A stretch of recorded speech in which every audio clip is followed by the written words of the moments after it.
Dios te bendiga, muy buenos días.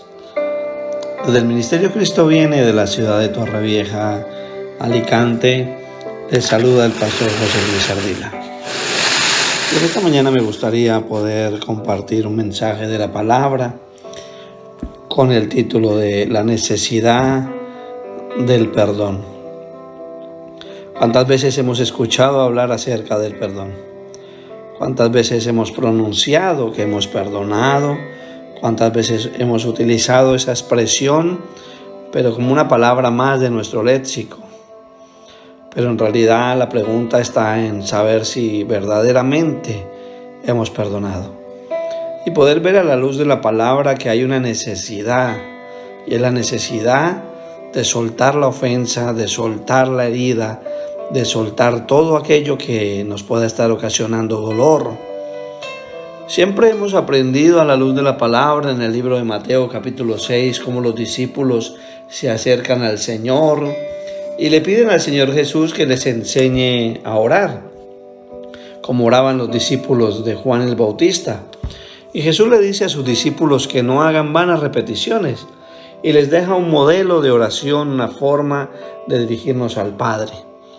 Y dentro de esa oración que todos conocemos como el Padre Nuestro, Él hace una referencia en el versículo 12, donde expresa y dice: y perdónanos nuestras deudas, nuestras ofensas, como también nosotros perdonamos a nuestros deudores. Y es la oración que constantemente repetimos, pero poco aplicamos. ¿Cuántas veces queremos el perdón de Dios, pero no estamos dispuestos a perdonar a nadie? Y para mí, viendo la luz de la palabra, el perdón puede tener 3 fases o 3 niveles que son necesarios aplicarlos en mi vida. Uno de ellos es recibir el perdón de Dios. Poder recibir ese perdón, saber que Dios me perdonó si yo me he arrepentido de una manera genuina. Porque si yo no puedo o no sé recibir ese perdón o no lo recibo y me continúo sintiendo culpable de todo aquello que yo hice, o muchas veces merecedor del perdón, me es imposible perdonar de la manera correcta. Eso sería lo segundo, saber perdonar y saber pedir perdón. Serían esas 3 líneas, esos 3 factores, esas 3 características importantes del perdón. Cuando siento que me han tratado injustamente, ¿cuánto nos hemos sentido así? Que han violentado nuestro espacio, nuestra intimidad, han vulnerado nuestros derechos. Podemos tener miles de razones para no perdonar. Muchas veces hemos dicho: esa persona tiene que aprender una lección. La voy a dejar que sufra un rato. Eso le hará bien, que sufra, le puede hacer bien. No me corresponde a mí dar el primer paso, porque ha sido él quien me ha ofendido. Pero llega un momento en el que debemos ser sensibles y entender que nos es necesario perdonar. Y aquello que me tiene que motivar a perdonar como cristiano es entender primero que es un mandato que Dios nos dejó. El Señor dijo: ya que perdonad si tenéis algo contra alguno, dijo el Señor en Marcos 11, para que también vuestro Padre que está en los cielos os perdone a vosotros vuestras ofensas. Entonces, si yo soy hijo de un Padre que perdona, porque Dios es mi Padre y es perdonador, ¿quién soy yo para retener el perdón? Cuando yo perdono, puedo identificar 3 razones o 3 cosas que suceden en el momento de perdonar. Si yo no perdono, detengo el ciclo de la culpa y del dolor. Retengo ese ciclo en la persona. Pero cuando perdono, rompo esa cadena que me tenía atado a la persona. Cuando no perdono, yo freno a esa persona de entrar a esa misma gracia que yo recibí. Cuando no perdono, permanezco atado a esa persona y eso se convierte en un círculo vicioso. El perdón aminora el dominio de la culpabilidad en aquel que cometió la falta hacia nosotros. Me da la posibilidad de la transformación de la otra parte, de la parte ofensora. Y el perdón crea una conexión extraordinaria colocando al perdonado o al perdonador del mismo lado de la parte que le hizo el mal. Usted y yo no somos tan diferentes de un malhechor.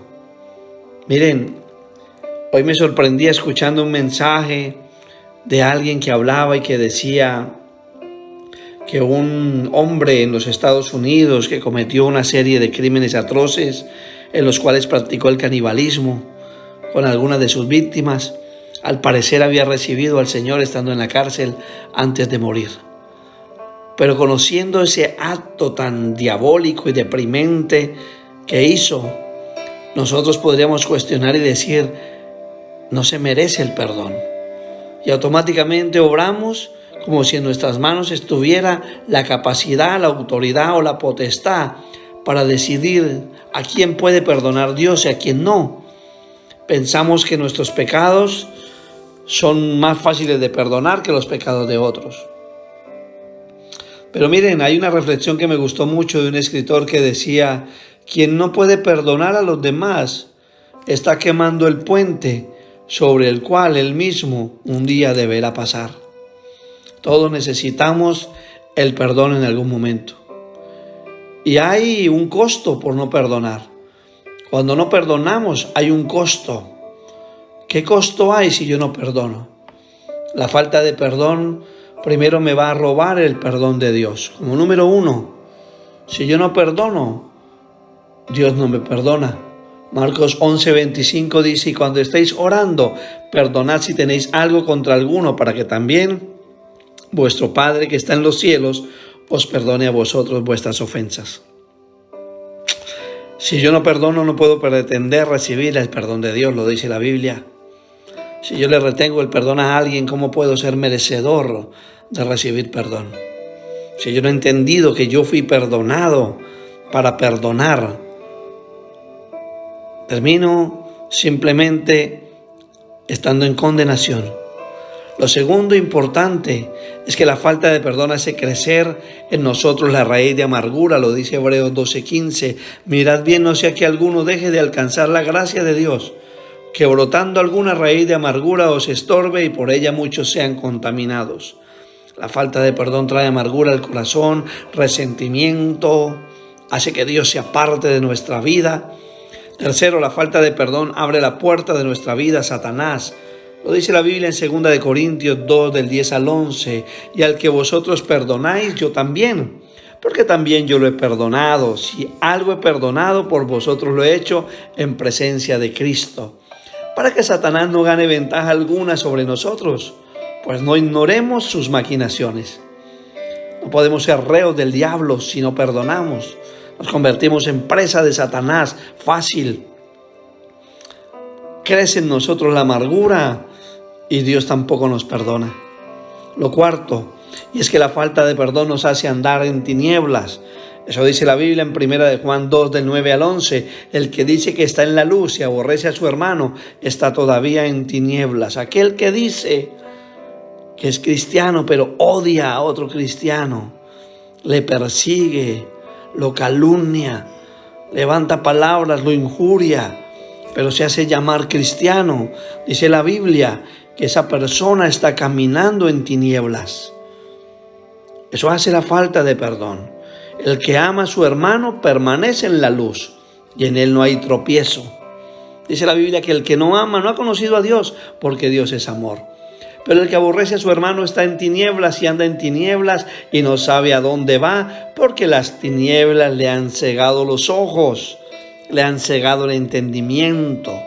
No puede entender la necesidad que tiene apremiante de perdonar, de pedir perdón.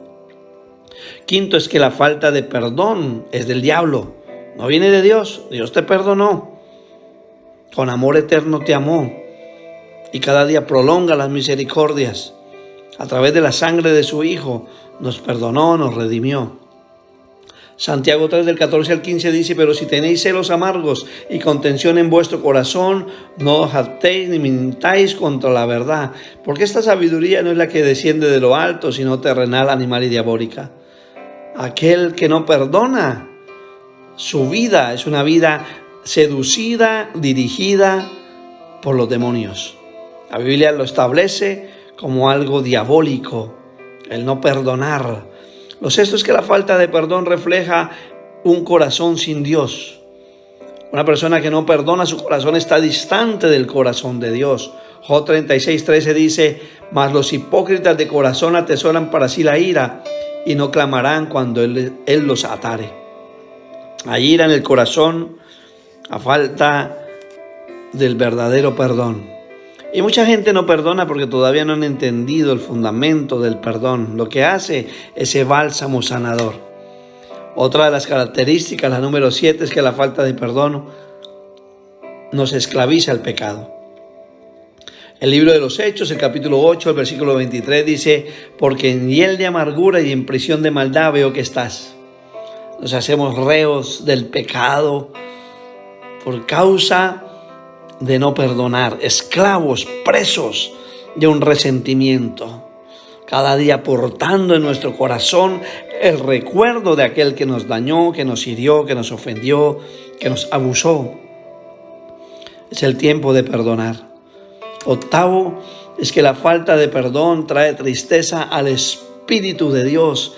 Efesios 4:30-32 dice: no entristezcáis al Espíritu Santo de Dios, con el cual fuisteis sellados para el día de la redención. Hay un sello que puede romperse por causa de retener un perdón. Si no perdono, Dios no me perdona. Dice: quítense de vosotros toda amargura. La amargura viene por la falta de perdón. El enojo, la ira, la gritería, la maledicencia, la malicia. Antes sean benignos, buenos unos con otros, misericordiosos, perdonándoos unos a otros, como Dios también nos perdonó a vosotros en Cristo. A usted y a mí Dios nos perdonó. ¿Cuántas veces no habremos repetido ese Padre Nuestro? Diciendo: Padre, perdónanos como nosotros perdonamos, pero en nuestro corazón solamente hay resentimiento.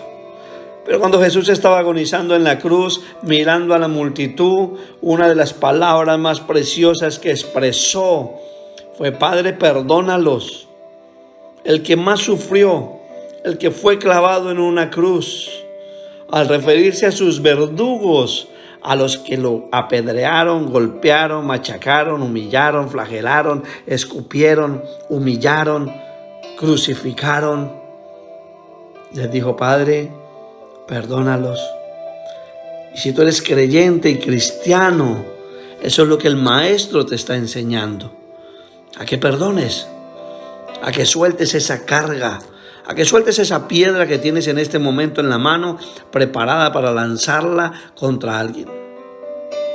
Así es el perdón divino de Dios. Es gratis, eterno y perfecto. Y sin embargo, cualquiera puede ser salvo. Cualquiera que se arrepienta de corazón, sin importar el tipo de pecado que haya cometido, puede ser salvo. Pero eso demanda que nosotros también podamos perdonar. Así como hemos recibido el perdón de Dios, así como hemos recibido esa gracia inmerecida, debemos perdonar a los demás. No es opcional, es un mandato. Y Cristo te dará la fuerza para cumplirlo. Esa es mi oración en esta hora. En el nombre de Jesús de Nazaret, yo oro para que te sea revelado el perdón de Dios, que has sido perdonado, que recibas ese perdón, para que entonces puedas perdonar y pedir perdón. Hoy, en el nombre de Jesús de Nazaret, me dirijo a ti que estás acumulando en tu corazón raíces de amargura, que estás en medio de tinieblas por odio y resentimiento hacia alguien, personas que te han dañado a tu alrededor y sigues tomando el veneno esperando que otro se muera. Y la condena viene sobre tu vida, porque la Biblia dice que si no perdonamos, Dios no nos perdonará. No hagas que la salvación sea parte de ti, esa gracia inmerecida sea parte de ti, a causa de que has permitido que el dolor se anide en tu corazón. Dile hoy: Señor amado, como bálsamo sanador, derrámate en mi vida, quita todo pecado, llévate de mi vida todo resentimiento, todo dolor. Perdono a aquella persona que me hizo daño, a ese padre que me abandonó, que me abusó, a esa persona que dañó mi vida, que marcó mi vida, que me maltrató, que me robó la autoestima, que me flageló con palabras, me humilló con dicho de su boca, hoy lo perdono, hoy lo suelto en el poderoso nombre de Jesús de Nazaret. Hoy declaro que soy libre de toda falta de perdón. Hoy entiendo que Jesús murió por mí, el santo, el único santo, el Rey de Reyes, el Señor de Señores, el principio y el fin de todo, el Alfa y la Omega. Padeció, sufrió humillaciones, golpes, desprecio, dolor, sin merecerlo. Cuanto más nosotros que sí hemos pecado, merecíamos la condenación eterna, pero Él se hizo pecado para que nosotros hoy seamos perdonados. No le retengas el perdón a nadie. Perdona, estás a tiempo de perdonar. Estás a tiempo de entrar al gozo de la salvación. Estás a tiempo de recibir la luz de Cristo sobre tu vida, no la religión, la verdadera luz de Jesús en ti. Que Dios te bendiga, que Dios te guarde, que Dios te guíe. Que el nombre que es sobre todo nombre, Yeshua HaMashiach, el Santo de Israel, more y repose sobre tu vida a través del Espíritu de perdón, el Espíritu Santo. Dios te bendiga.